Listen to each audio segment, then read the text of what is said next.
오늘 우리에게 허락된 말씀은 신약성경 에베소서 4장 22절부터 24절까지 말씀입니다. 신약성경 에베소서 4장 22절부터 24절까지 말씀 봉독해 드리겠습니다. 너희는 유혹의 욕심을 따라 썩어져가는 구습을 따르는 옛사람을 벗어버리고 오직 너희의 심령이 새롭게 되어 하나님을 따라 의와 진리의 거룩함으로 지으심을 받은 새사람을 입으라. 아멘. 말씀 앞에 다시 세워주신 하나님 아버지, 은혜를 감사합니다. 존재 방식이 우리와 전혀 다름에도 불구하고 자신을 낮추사 우리에게 말씀하시는 영광의 강치 앞에 순종으로 응답하는 시간 되게 해주십시오. 하나님에 대한 참된 지식이 없는 곳에서 발견되는 예배는 인간의 자기만족적 기만임을 아는 우리입니다. 성령 공동체로서의 교회는 곧 하나님 지식의 공동체임도 압니다. 하나님에 관한 지식으로만 충만한 말씀 되게 하사 말씀 가운데 운행하시는 성령 하나님을 확인하는 예배 되게 하여 주시옵소서. 하나님은 인간의 인식을 초월해 계시지만 말씀을 통해 만나주시는 하나님이심을 우리는 믿습니다. 그 믿음을 의지하는 우리 모두에게 하셔서 말씀을 이해할 수 있도록 도우시고 이해한 말씀이 우리의 양식이 되는 아름다운 시간 되게 해 주시옵기를 우리 주 예수 그리스도 이름으로 기도하옵나이다. 아멘. 사도는 거듭난 그리스도인들의 태도와 행실에 대해 계속 관심을 가지고 말을 하고 있는데요. 특히 우리 안에 심겨진 새로운 원리, 그것을 지금 사도는 강조를 하고 있습니다. 우리 안에 심겨진 새로운 원리, 그것이 무엇이냐? 오늘 본문을 통해 사도는 의와 거룩이라 그렇게 대답을 합니다. 썩어져가는 옛사람과는 완전히 반대인 거죠. 하나님을 따라 의와 진리의 거룩함으로 지으심을 받은 새사람을 입으라. 여기에서 의는요, 본질적 정직, 바르고 진실된 것을 사랑하는 것, 그것을 말하는 겁니다. 옛사람 안에서 영혼의 능력들은 바른 균형을 이루고 있지 못했습니다. 옛사람은 이성과 총명에 지배받는 것이 아니라 자기 마음의 영에 의해, 즉 자기 욕구에 더욱 지배를 받는 그런 사람들이 바로 옛사람입니다. 욕구 자체는 죄악이 될 수 없을지 모르지만 욕구가 주도적 위치를 차지하고 있고 최상의 자리에서 인간을 지배하게 되면 균형이 깨어지고 바른 자리를 잃어버리고 사고의 공정한 분배가 되지 못하게 됩니다. 의라는 것은 영혼과 영혼 사이에 공정하고 바른 관계를 유지하는 상태를 말을 합니다. 그렇지만 단순히 사람과 사람 사이의 바른 관계를 말하는 것이 아닙니다. 사람이 처음 창조되었을 때는 자기 자신의 욕심에 의해 지배받는 것이 아니라 더 높은 것에 의해 지배를 받았기 때문에 모든 만물과 바른 관계를 유지했었습니다. 의는 바른 질서, 바른 이해를 통해 바른 삶에 대한 통찰력을 줍니다. 바른 삶은 고결과 정직성, 바로 그것이죠. 그것을 상실했던 인간이 새 사람으로 거듭 창조될 때 하나님에 의해 그런 것들이 고결성과 그 정직성들이 회복된 겁니다. 그것이 바로 의라는 것입니다. 반면에 거룩은 악과 전적으로 분리되는 것인가 동시에 더 나아가 악을 미워하는 것, 그것이 바로 거룩입니다. 본성과 존재의 본질적 깨끗함, 그것이 거룩인 거죠. 존재 자체의 본성이 균형 잡혀 있는 겁니다. 새 사람 안에는 이 본질적 특성이 반영되었고 하나님의 속성이 반영되었습니다. 누가요? 저와 여러분이요. 거룩은 죄로부터 완전히 구별되는 것이고 그 본질에 있어서 악을 완전히 떠난 것이고 나타남에 있어서도 전적으로 죄와 상관이 없는 그것이 바로 거룩입니다. 사도가 말하는 새 사람 안에 심겨진 새로운 본성과 생명과 원리 속에는 의와 거룩이라는 이 두 특성이 있습니다. 그런데 사도는 단순히 거룩이라 하지 않고 진리의 거룩함이라 그렇게 표현을 했습니다. 중생하지 못한 사람들의 삶 전체는 거짓과 속임수와 유혹에 의해 지배당합니다. 다시 말해 마귀가 가지고 있는 모든 특성들을 중생하지 못한 사람들은 다 가지고 있습니다. 그러나 그런 모습과는 정반대, 즉 의와 거룩은 진리에 속한 것이라 거기에 속한 자들이 바로 저와 여러분입니다. 즉 새 사람의 삶 전체는 진리로 특징지어 있다라는 거죠. 여기서 우리는 옛사람과 새사람의 극명한 차이를 확인할 수 있습니다. 옛사람은 유혹의 욕심을 따라 썩어져가는 사람인 반면에 새사람은 의와 거룩을 따르는 놀라운 진실성이 있습니다. 이 둘 간의 이런 차이 때문에 우리는 서둘러 옛사람을 벗고 새사람을 입어야만 하는 것이죠. 골로새서 3장 10절은 사도의 이 진술과 정확히 같은 것을 말합니다. 새사람을 입었으니 이는 자기를 창조하신 이의 형상을 따라 지식에까지 새롭게 하심을 입은 자니라. 다른 말로 하면 이 새 삶은 전적으로 진리에 의해 지배를 받는 그런 삶이라는 겁니다. 진리로 자극받고 진리로 성장하는 것이 의와 진리입니다. 요한복음 8장에 가면 너희가 내 말에 거하면 참 내 제자가 되고 진리를 알지니 진리가 너희를 자유케 하리라 그렇게 말합니다. 요한복음 17장에 가면 주님은 저희를 진리로 거룩하게 하옵소서 아버지의 말씀은 진리이니이다 이렇게 얘기를 합니다. 거룩하게 하는 것은 진리입니다. 다시 말해 우리는 진리로 거룩하게 되는 거죠. 진리는 곧 하나님 아버지의 말씀입니다. 구원의 본질적 방식뿐만 아니라 구원의 궁극적 목적이 진리를 아는 지식에 이르게 하는 것, 그것이라 우리는 그렇게 말할 수 있습니다. 사도는 디모데전서 2장 4절에서 하나님은 모든 사람이 구원을 받으며 진리를 아는 데 이르기를 원하시느니라 그렇게 말했습니다. 모든 사람이 구원을 받고 진리를 아는 데 이르러야 됩니다. 그렇게 되도록 우리는 전도를 하고 그 복음 전도를 듣고 신앙을 합니다.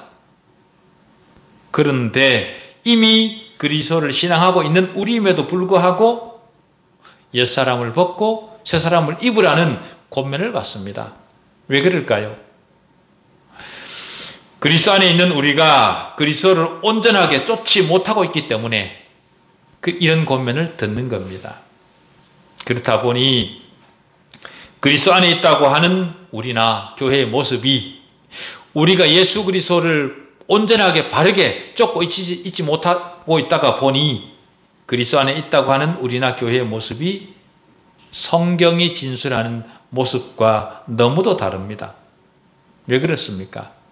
뭐가 문제이기에 성경이 말하는 진리와 우리 사이에 이렇게 큰 간격이 생긴 겁니까? 그 이유는 구원에 대한 우리의 근본적 개념이 잘못되어 있기 때문에 그렇습니다. 우리는 구원을 진리의 차원에서 생각하지 않고 자꾸만 자신의 느낌이나 체험의 차원에서 생각을 하는 경향이 있습니다. 체험이 우리 그리스도인의 삶에 있어서 많은 부분을 차지하는 것은 사실이지만 그것을 체험을 신앙이나 그리스도인의 삶의 전부로 보아서는 곤란합니다. 우리에게 시시때때로 밀려드는 어려움과 고통을 이겨내지 못하는 것은요, 진리의 차원에서 신앙을 하지 못하고 어떤 특별한 체험에만 머물러 있기 때문에 작은 위기만 봉착을 해도 신앙을 먼저 버리게 되는 그런 모습이 드러나게 됩니다. 사도가 이 서신을 쓴 이유가 그리스도인에게 필요한 것은 무엇보다 진리를 아는 지식을 회복하는 데 있다라는 것을 인식하도록 하기 위해 이 사진을 썼습니다. 물론 사람은 그 사람만 겪는 특별한 죄악들에서 구원받을 필요가 있죠. 그 사람만이 가지고 있는 어떤 특별한 죄악으로부터 구원받을 필요가 있습니다. 또한 기쁨과 다른 많은 것들을 받을 필요가 있는 것도 사실이죠. 그렇지만 인간에게 있어서 가장 큰, 가장 진정한 고통거리는요, 진리를 따르지 않고 마귀의 일을 믿고 거짓말을 믿는데 거기에 인간의 진짜 고통이 있는 겁니다. 거짓의 아비, 마귀의 말을 따랐기 때문에 고통받는 거죠. 마귀는 처음부터 거짓말쟁이입니다. 그렇기 때문에 그 고통을 끊어내기 위해서는 진리를 아는 지식으로 다시 되돌아가야 합니다. 사람이 진리를 아는 대로 되돌아갈 수 있는 유일한 길은 사람에게 새 생명의 원리가 주어져야만 되는 겁니다. 새 생명의 원리가 아니고서는 인간은 진리를 알 수 없습니다. 육에 속한 사람은 하나님의 성령의 일을 받지 아니하나니라고 했습니다. 그죠? 육에 속한 사람은 진리를 이해할 수 있는 틀이 없습니다. 왜냐하면 육에 속한 사람은 하나님과 원수이기 때문에 그런 거죠. 좋은 교훈을 통해 약간의 개선이 되는 것으로는 충분하지 않습니다. 약간의 개선이 되었다고 인간의 본질적 악이 제거되는 것이 절대로 아닙니다. 사람이 하나님의 형상을 따라 새로 지으심을 받고 새 생명을 받게 되면 진리를 알 수 있게 되고 진리를 믿고 즐거워하게 되고 은혜와 이 진리를 아는 지식에서 자라갈 수 있게 됩니다. 성경은, 주님은, 하나님은 우리가 그렇게 되기를 바라시는 겁니다. 중생을 통해 이런 일이 우리 안에 일어나게 되고 그전에는 갖고 있지 않았던 진리를 수용할 수 있는 능력을 저와 여러분은 이미 받았습니다. 다시 말해 우리는 언제나 구원을 전체로 보아야 된다는 거죠. 한 부분으로 보아서는 안 됩니다. 특별한 요점에만 머물러 그것만 바라보게 되면 왜곡된 신앙을 하게 됩니다. 어떤 사람에게 구원은 단순히 죄를 용서받는 것에 지나지 않을 수 있습니다. 그들은 양심의 가책과 율법의 무서운 정죄를 들으면서 고통을 받아왔죠. 그런 그들이 갑자기 섬광의 번쩍임과 충격적이고도 경외스러운 목소리를 체험할 수 있습니다. 그러면서 두려움에 떨게 되고 눈에 보이는 것이 다가 아니구나. 거룩하신 하나님이 내 인생이라는 이 존재를 붙들고 계시는 분이 계시는구나 라는 생각을 하게 되고 그래서 내가 지었던 죄를 사함받을 수 있는 길이 어디에 있는지 그것을 알고 싶어서 그 길을 찾아 나섭니다. 그러다가 드디어 그 길을 찾아서 기쁨을 맛보지만 안타까운 것은 그 지점에서만 멈추고 마는 것입니다. 그래서 삶이 무가치한 것이 되어버리고 거듭 죄악으로 떨어져 결국 실족하게 됩니다. 그들이 그렇게 되는 이유는 진리를 전체적으로 파악하고 있지 못했기 때문에 그렇게 되는 겁니다. 바로 그런 사람들에게 사도는 옛 사람을 벗고 새 사람을 입어라. 기독교 신앙을, 예수 그리스도가 우리에게 주신 구원을 전체적 입장에서, 통전적 입장에서 이해를 하고 거기에 대한 인식을 가져라. 구원의 전체적 의미를 제대로 파악해라. 우리에게 그렇게 말하고 있는 겁니다.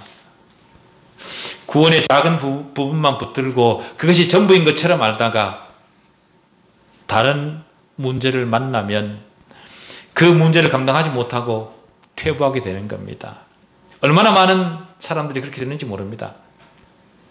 그러나 구원의 모든 부분은 연결되어 있고 그 모든 부분은 진리를 전체적으로 이해할 때 구원을 전체적으로 이해할 수 있습니다. 진리란 그리스도는 하나님으로부터 나와서 우리에게 지혜와 의로움과 거룩함과 구속이 되셨다. 이게 바로 진리입니다. 하나님이, 그리스도가 하나님으로부터 나와서 우리에게 의로움과 지혜와 거룩함과 구속함이 되셨다. 이걸 아는 것이 바로 진리를 아는 겁니다. 이 진리는 우리가 나누어서 부분적으로 취할 수 없습니다. 진리는 하나의 전체입니다. 그렇기 때문에 우리 안에 있는 의롭고 거룩한 원리가 우리로 하여금 진리를 이해하고 즐거워하고 실천할 수 있도록 그렇게 해야 합니다. 사도는 로마서 6장 17절에서 하나님께 감사하리로다. 너희가 본래 죄의 종이더니 너희에게 전하여 준 바 교훈의 본을 마음으로 순종하여 라고 합니다. 죄의 종이었던 사람이 어떻게 진리를 순종할 수 있습니까? 그것은 그들이 진리를 알고 믿었기 때문에 그런 겁니다. 진리는 인간의 전 존재를 감동시키고 움직입니다. 여러분, 사람을 의와 거룩으로 인도하는 이 진리는 무엇입니까? 사람을 의와 거룩으로 인도하는 이 진리, 그것은요, 성경이 처음부터 끝까지 증언하는 진리입니다. 그것이 무엇입니까? 그것은 바로 하나님에 대한 진리입니다. 우리가 예수 그리스도를 믿는 이유도 예수 그리스도가 우리를 하나님에게로 인도하는 유일한 길이기 때문에 우리가 예수를 믿는 거죠. 즉 믿음의 종착지는 예수 그리스도가 아니라 하나님이시라. 우리 신앙의 궁극적 목적지는 하나님이라. 그 하나님에게로 우리를 데리고 가시는 유일한 분이 바로 예수 그리스도라.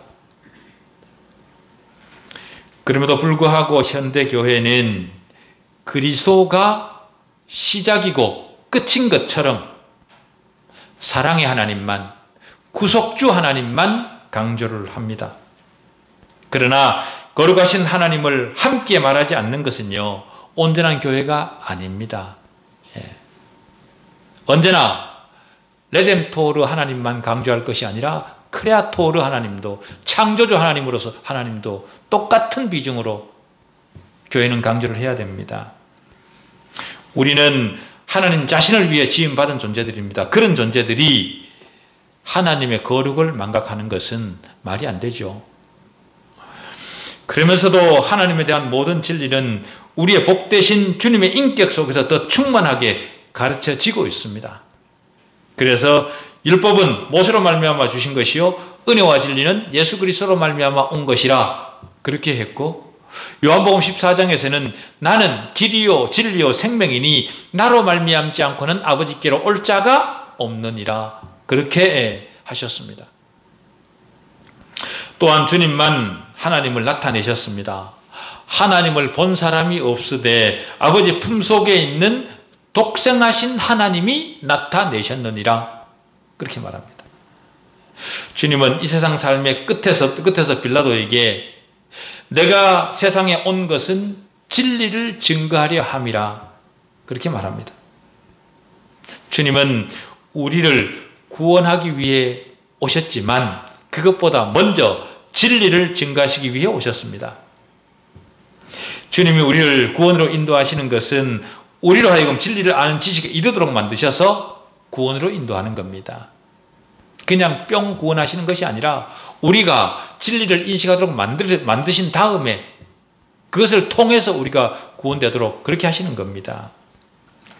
그 지식은 하나님에 관한 지식이죠. 복음의 전체 목적, 구원의 전체 목적은 우리가 하나님을 아는 지식에 이르도록 하는 것입니다. 우리에게 일어나는 체험이나 감정은 하나님에 관한 바른 지식이 전제될 때 그것들을 숙고해 볼 수 있습니다. 바꾸어 말해 하나님에 관한 바른 지식이 없는 체험과 느낌은 거짓되고 피상적일 수 있고 심지어는 마귀의 속임수일 수도 있다라는 생각을 우리는 할 수 있어야 됩니다. 이단들도요, 기괴한 체험을 유발하고 사람을 행복하게 하겠다며 여러 가지 방법을 제공할 수 있습니다. 마귀도 일시적으로 병을 고칠 수 있고요, 기대 이상의 능력을 발휘할 수도 있습니다. 그러나 진리는 그런 것이 아닙니다. 구원은 그런 것을 아는 것이 아니라 하나님을 아는 것, 그것이 바로 구원입니다. 그것이 바로 진리입니다. 진리를 아는 지식에 이르는 것, 그것이 구원이요 진리는 하나님의 거룩하심을 아는 겁니다. 이사야 6장에 거룩하다 거룩하다 거룩하다 만군의 여호와여 그의 영광이 온 땅에 충만하도다, 이런 말씀이 있습니다. 문제는요, 우리가 이 사실을 진정으로 이해하고 진정으로 믿느냐, 정말로 나에게 거룩하신 하나님이시냐, 만군의 여호와이시냐, 그 사실을 인격적으로 믿고 받아들이고 있느냐, 우리가 세상을 알듯이 하나님에 대해서도 그렇게 알고 있느냐, 믿고 있느냐라는 겁니다. 우리가 호흡하는 이유와 우리의 생각과 우리의 모든 대화와 관심을 지배하는 것이 바로 하나님이시냐 라고 묻고 있는 거죠. 신구약 성경 전체의 궁극적 목적은 우리에게 하나님의 거룩하심을 보여주기 위한 것입니다.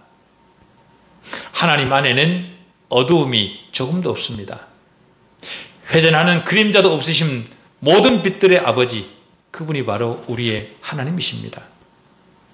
그래서 영원하신 하나님의 품속에서 나오신 독생하신 아들 하나님도 아버지 하나님을 부르실 때 거룩하신 아버지, 그렇게 부르는 거죠. 믿음은 기독교 진리를 입심 좋게 떠벌리는 것에 있지 않습니다.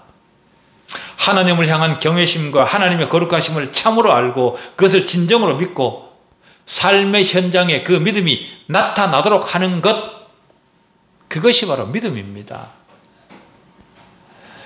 진리는 하나님께서 죄를 철저하게 미워하시며 혐오하신다는 것을 우리에게 가르쳐 줍니다. 또한 거룩은 어떤 집회에 참석을 해서 받는 체험의 문제가 아닙니다. 거룩은 하나님께서 죄를 미워하신다는 것을 이해하고 우리도 죄로부터 멀어지는 것, 그것이 바로 거룩입니다. 하나님께서 죄를 미워하신다는 사실을 알고 하나님의 거룩을 아는 사람들만 황급히 옛사람을 벗고 새사람을 입을 수 있는 거죠. 하박국 선지자는 말하기를 하나님은 눈이 정결하사 죄를 참아 보시지 못한다, 그렇게 얘기를 했습니다. 하나님이 가장 싫어하시는 것이 죄입니다. 하나님은 사람을 자기 형상과 모양을 따라 지으셨습니다. 그러나 바로 그 사람이 하나님을 대적해서 반역하고 불순종하고 마귀를 따랐을 때 죄를 혐오하시는 하나님은 그들을 에덴 동산에서 추방할 수밖에 없었습니다. 얼마나 화가 나셨으면 자신이 지으신 자신의 자식들을 자신의 동산에서 쫓아내시겠습니까?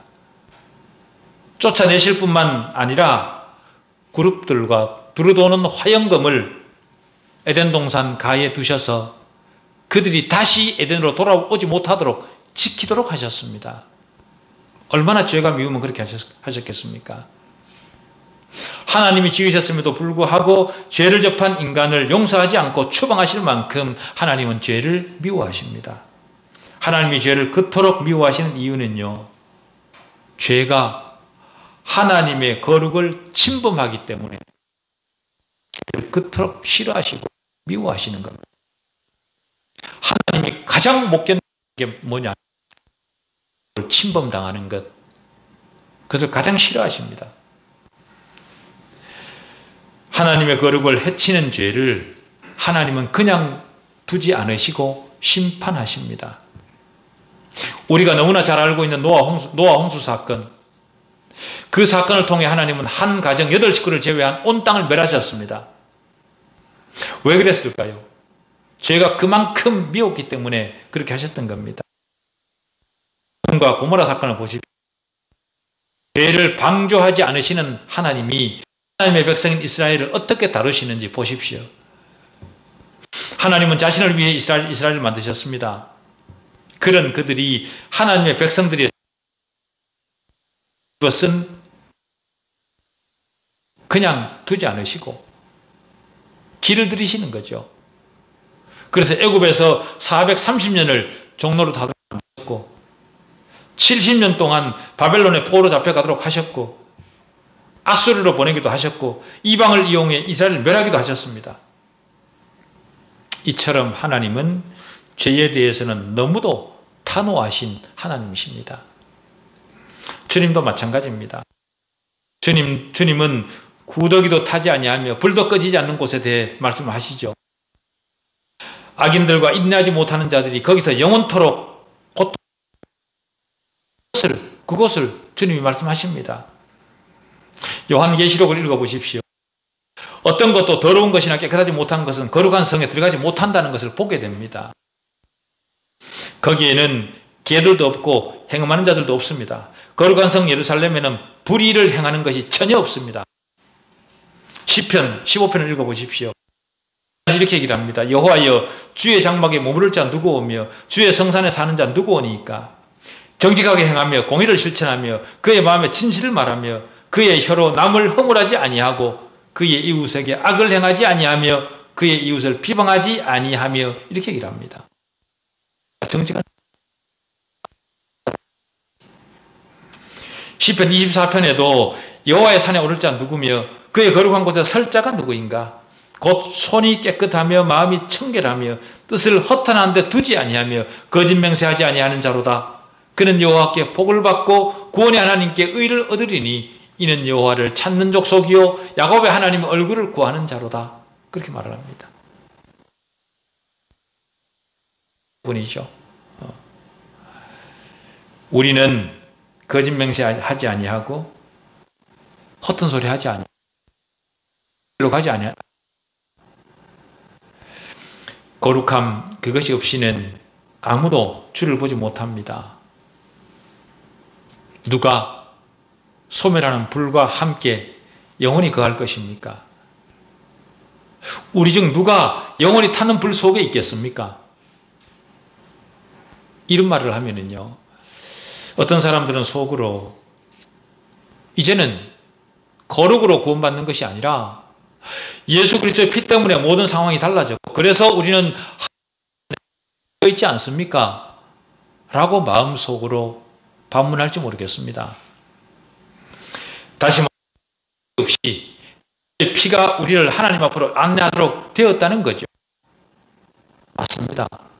그렇지만요, 그리스도의 피로 말미암아 우리가 담대하게 하나님 앞에 나아가도록 할지라도 경외함과 경건한 두려움으로 않으면 하나님 없습니다. 예수 그리스도의 보혈로 말미암아 구속을 받은 자들이지만 우리는 두려움과 떨림을 가지고 하나님을 경외하는 마음으로 하나님 앞에 나아갈 수밖에 없는 그런 존재들입니다. 왜 그렇습니까? 하나님은 소멸하시는 불이시기 때문에 그렇습니다. 거룩함이 아니고는 주를 보지 못할 것입니다. 거룩함이 없이 아무도 주님과 교제할 수 없고요, 거룩함이 없이는 아무도 하나님께 진정으로 기도할 수 없습니다. 이는 그것이 어떤 것이든 하나님을 모독하는 요소를 가지고 있습니다. 여러분 생각을 해보십시오. 하나님께서 모독을 당하시면서까지 우리를 용납하시고 참아주시겠습니까? 모든 죄는 해방을 받지, 용서를 받지, 성령을 회방하는 죄, 하나님을 모독하는 죄는 절대로 사하지 않겠다 그러십니다. 이제 곧 우리는 하나님 앞에 서야 합니다. 거룩하신 하나님 앞에 내가 어떻게 나타날지를 지금 생각하지 않으면 안 됩니다. 내가 하나님을 모독하고도 하나님 앞에 담대할 수 있겠습니까? 없죠. 하나님께서 우리에게 시간과 기회를 주신 이유가 무엇이겠습니까? 허락된 수많은 시간들을 이생의 자랑과 안목의 정욕을 위해 낭비했다면 기회를 주신 하나님을 모독하는 것이 아니고 무엇입니까? 우리로 거룩함에 이르도록 하는 것은 진리입니다. 그럼에도 불구하고 우리는 너무 자기 주관적이죠. 자신의 생각을 너무 많이 신뢰합니다. 진리를 알고 하나님의 나라를 아는 사람은 자기 주장을, 자기 주관적 생각을 따라가지 않습니다. 그것을 고집하지 않습니다. 그리고 진리 앞에 나를 맞출 줄 압니다. 우리 자신보다 하나님이 우리 앞에 계십니다. 우리는 사람 앞에서가 아니라 하나님이 보시기에 좋은 사람이어야 됩니다. 그러려면 진리를 쫓아가야지요. 그럴 수 있는 우리 모두이시기를 바랍니다. 기도하시겠습니다.